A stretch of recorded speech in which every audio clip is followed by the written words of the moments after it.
Hi guys, I'm with Katherine from SYLVAINE to talk about the new album, Nova. So first of all, thank you for having us. Thank you so much for this opportunity. So you will release in a few days your fourth album, Nova. At the eve of this release, how do you feel? And how are you and how do you feel? Yeah, it's so funny because I started this record back in 2019, in the beginning of 2019, and even if it's taken me so many years, COVID didn't help, of course, with that. I still somehow don't feel completely ready. Really? It's really funny. It's at one side I'm very excited and I'm super happy to see that I just got the CDs and the vinyls and could hold them in my hands for the first time last week, and it was so surreal. I was just like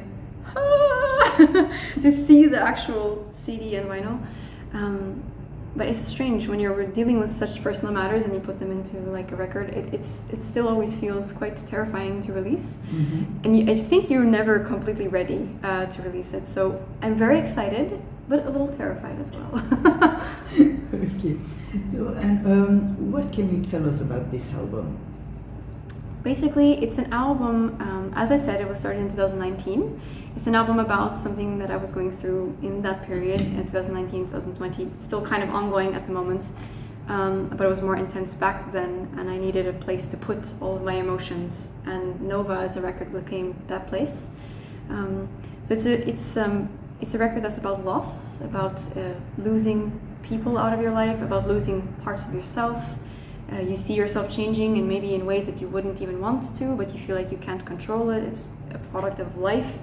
You see places changing, just being faced with the fact that the life is always changing, is transient, and how hard it is to accept that. Like, even though the only constant in our lives is the fact that things are changing, somehow we're not wired in our brains to accept that this is okay, and instead of seeing it as things ending, people dying, doors closing, we see it instead of seeing it we see it as this instead of seeing it as new beginnings and doors opening and always a chance to do something different or to take another path.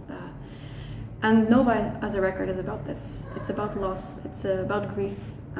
It's also about new beginnings, but a statement of a person that didn't really see that part of it back then. It was a big transition for me on a personal level, and then of course COVID happened in the middle of everything, and it became a huge transition for everyone on the planet, which is quite an unusual thing to live through. Obviously for everyone, the fact that I was going through my collective loss, and then everyone was going through my personal loss, and everyone was going through a collective loss. It was it just amplified all the emotions, and I'm sure everyone would agree. People that are going through different phases of their life would agree. So it was a record about loss pertaining to my personal experience, but that became something that was very universal at the time. Okay. So you said that you began to write before the pandemic, and you keep on during. What this situation what has it changed on the way you write, if it's changed something? I think the thing that the pandemic did the most in terms of changing stuff was, for Nova in particular, it changed the way that I could work on the composition, because usually I would compose. It always starts with me with my unplugged electric guitar, and I compose songs by jamming and just trying to put the ideas I have in my mind out into the guitar, sometimes even just improvising and seeing what happens to try to capture the emotions that I have at the moment. And from there I start building the layers. I do like vocals, I build more guitar layers, background vocals, synthesizers, bass. But I also program drums, and usually then I work with a drummer afterwards, because I can't say I'm a drummer, but I play drums as well, but not good enough to put my visions for my music into the records. So I usually have the privilege of working with someone, and this time I had my live drummer, Dorian, to do the drums, but we weren't able to work together. It was very 2020 online communication, and with the language thing, that was because he's French obviously, and I'm so sorry that I can't speak French yet, but I can't express myself well enough. So it was a bit of a challenge to go back and forth like that and not be in the same room, because music is obviously a lot about feel and how it works. So having to compose a very important part of the record, because drums are extremely important. They can ruin a song or they can make it the best song ever. In distance like that was quite a challenge. So that was the only like different thing that changed in the composition process of writing the songs. And otherwise, there was like delays obviously with the recording because COVID, and then delays in pressing the actual vinyl and the stuff because COVID and Taylor Swift and Adele. But otherwise, it was the composition process pretty much stayed the same. It was just this one part that was a bit handicapped this time along. Okay, and what about the recording? You recorded in France, yeah? I did, absolutely. And how it happened? So I worked with Benoit Roux before in the Druden House studio. He's right on the border of Bretagne, so it's like a really cool area. I really like this area. The Celtic connection obviously speaks to me. So I worked with him a couple times before. I started working with him for my second album, Wistful, and for Atoms Line Coming On Down, my previous record, the third one. We did the whole album together, and it was such an amazing experience because he was just that kind of connection when you don't have to say things, but they just understand because he feels the same, and he gets me, I guess, as an artist, as a composer. So I just knew that when I had made Nova, and I was like, ooh, this is some heavy shit. This record is really heavy emotionally. That Benoit would be the right one to work with for this. So I wrote him and asked him about it, and it turns out he was unfortunately going through quite big loss in his life at the moment as well. So again, the emotions just aligning, and it turned out to be a very, very intense session. I was in the studio for 2 months, actually, just over 2 months with Benoit.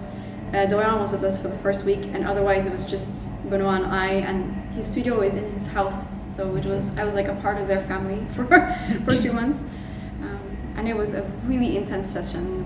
We all got COVID in the beginning of the session, which was interesting as a vocalist trying to record a record.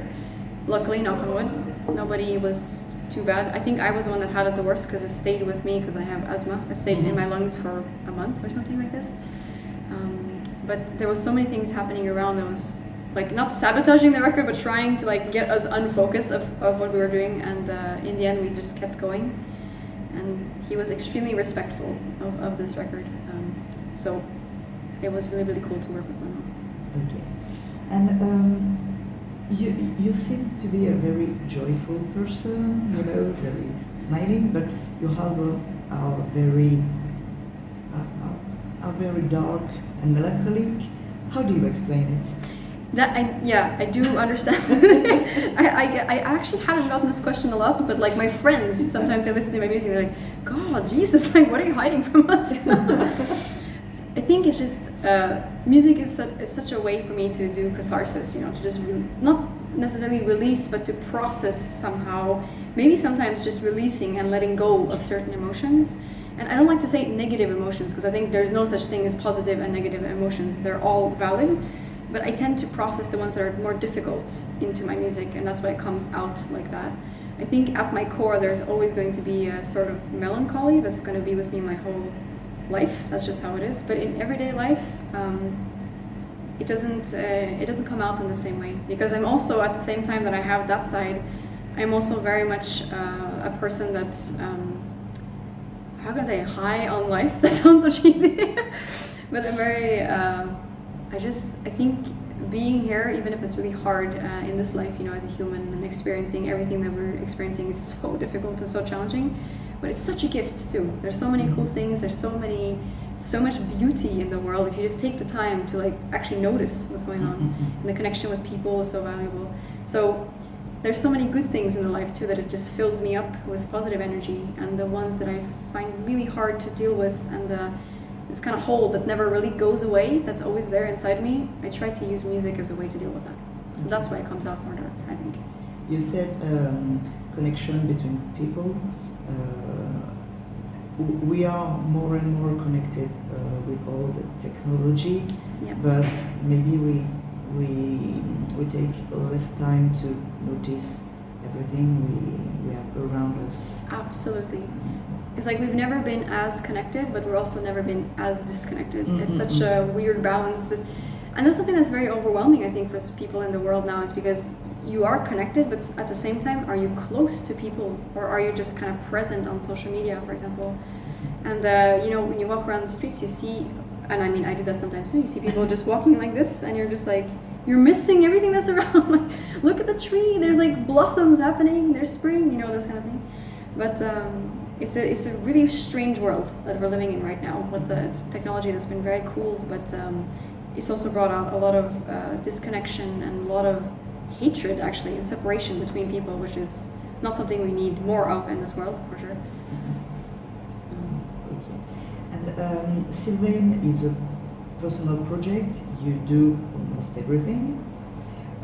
So is that difficult to find the right musician to be able to transcribe your music on stage?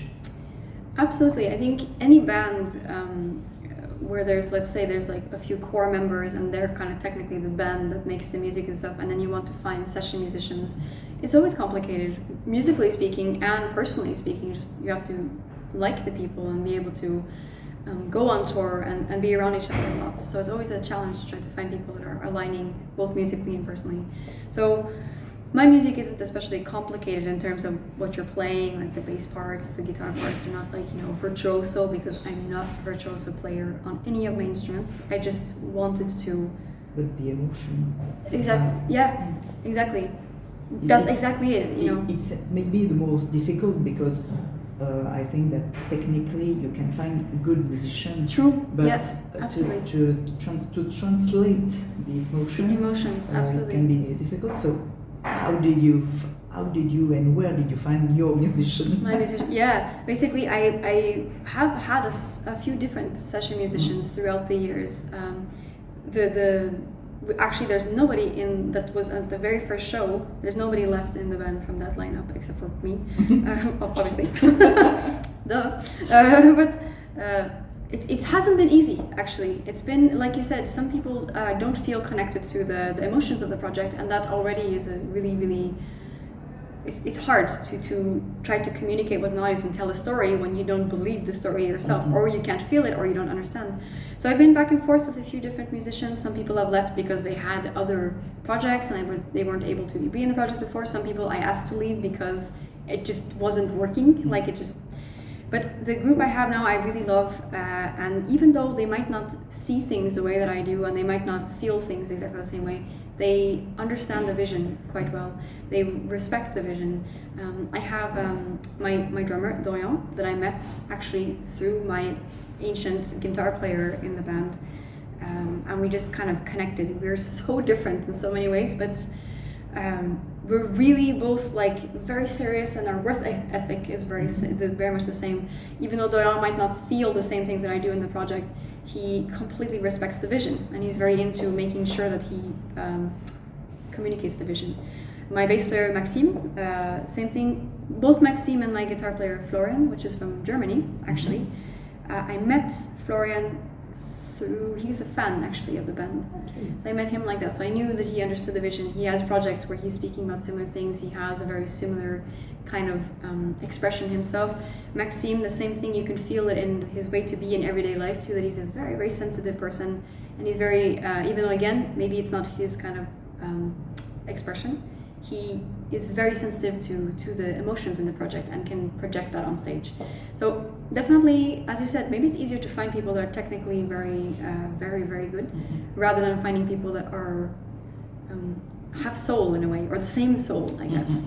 So, but for now, I'm really, really, really grateful to be working with Flo and Maxime and Dorian, because they're very good at transmitting the feelings that I put into on stage. And you released 3 videos. Yes. Mono Nowhere, Nova, and Nowhere Still Somewhere. And on this last one, you will literally expose yourself. So how was the experience? It was a really, really cool experience actually, because I had it was just me and the director. So her name is Linnea Sivertsen. She's a Norwegian director. I met her through a common friend. I never worked with her before, but it was she also, same thing, she just seemed to connect with the whole message behind SYLVAINE as a project, and she really understood what I was trying to say with Nova as a record as well. So I felt extremely comfortable around her, meaning that it was much easier for me to also kind of open up and let that side, be vulnerable basically, let myself be exposed, because I'm sure I couldn't have done that with just anyone. But it was just the two of us. It was at my old, when I made this video for Nowhere Still Somewhere, one of the 3 shoots we did was actually at my old school, like one of my old schools, like in a concert hall where we used to play concerts with my band back then. And it was just the two of us. We filmed like from very early in the morning to very late in the evening. I think it was maybe 14 hours or something like this. And it was just the two of us. Yeah, it was a long day. And the first thing I did when I arrived in the venue was injure my foot. So that was really interesting. I was like, oh, of course, clumsy. So, but I knew right away what I wanted the cover of Nova to be, and I knew right away also when I had figured this out that the video must be a moving version of the cover. So there was kind of no question for me that I will be exposed, which is again quite terrifying, but that's the only way that I felt this was supposed to be served. So there was no question, just a question of who I could work with to make myself feel comfortable to do that, and that would understand the vision and not try to turn it into something, for example, that you could have gone like in a sensual direction or something like this, and that wasn't the point of this. So it was really, really cool to work with Linnea. She handled the whole emotion, everything very well. And the elements and the nature seems important for you, because we found it on all the videos, also in Abeyance. How important is it for you? Nature is it's a really important part of who I am, I think, and I wonder if it's because I grew up in Norway actually, because out of my window, my childhood bedroom window, I can see one of the biggest forests we have around Oslo, because Oslo is actually surrounded by forests, which is quite unusual for a capital. And I've been growing up going to the forest. It's like a tradition in Norway. Everyone on Sundays you go out and you have a walk, or you go, barbecue hot dogs or something like this in the forest. We even had like at school we have an outdoor school where you go in the forest and you have for example like science classes where you collect samples of things, or you just have like outdoor school. So the outdoors and nature has been a really important part of my life always. And as I've grown older and as I got into my teenage years, it became a place where I really could feel kind of grounded within myself, because there is a lot of impulses in the modern world. There's so many things that are being thrown at us all the time. So it's really important to sometimes shut down everything around and just try to center yourself. And nature has always been the place to do that for me. It could be by the sea, it could be in the forest, it could be on a mountain, but just being connected to nature is important, which made living in Paris quite difficult for me, I have to say. But it was like going to my favorite place in Paris is probably Place des Vosges. It's like a little park, but there's grass. I'm like, oh, there's grass. You have some parks in Paris. Of course, Bouchemont and stuff like that. Yeah, of course, and stuff. You absolutely do, but it's not. But you have to go out if you want. Exactly. Real forest or absolutely more nature.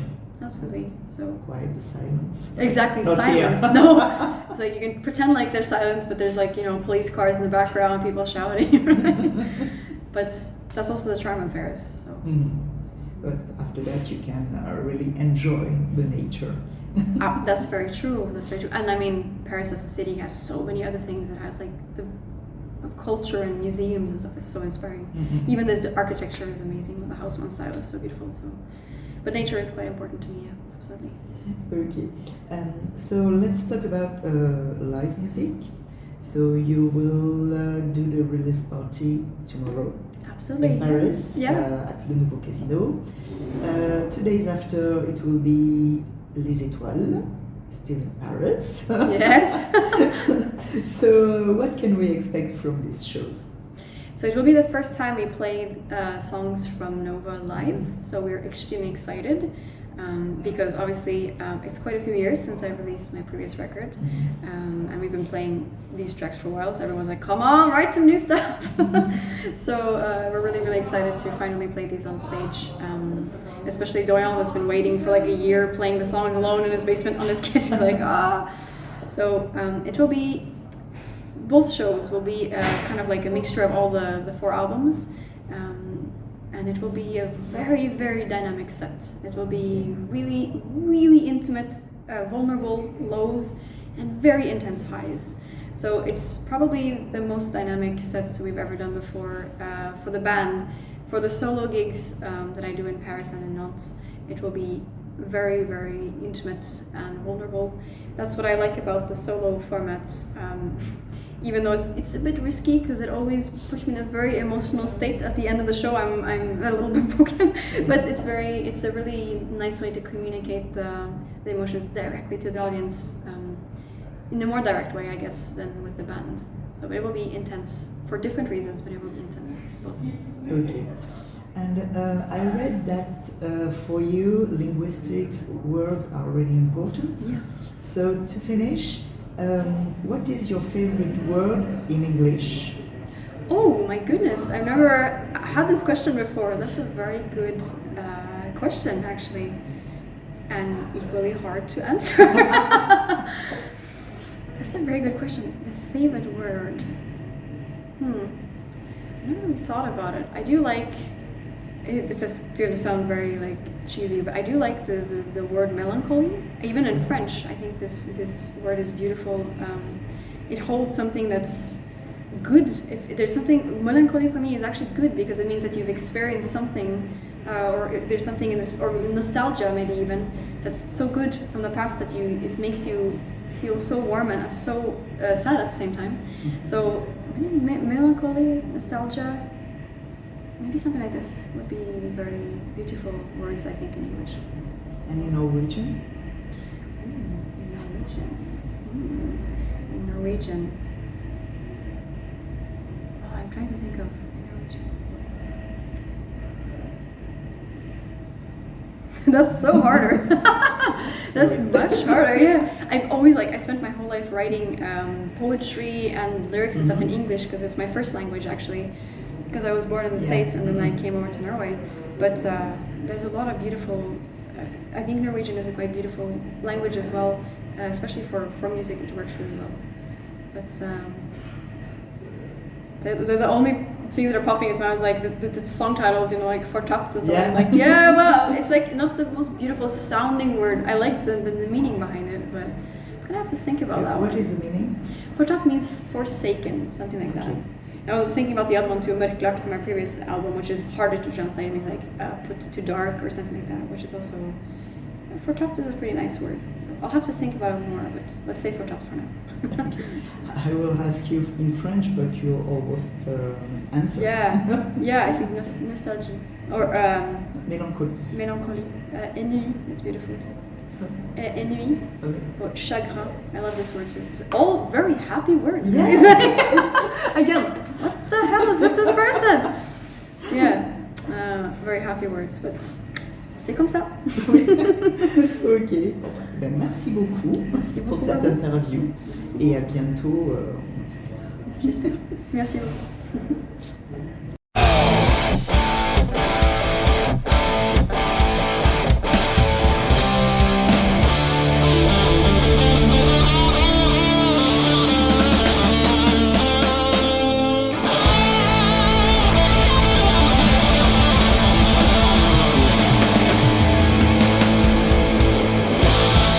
Ha ha ha!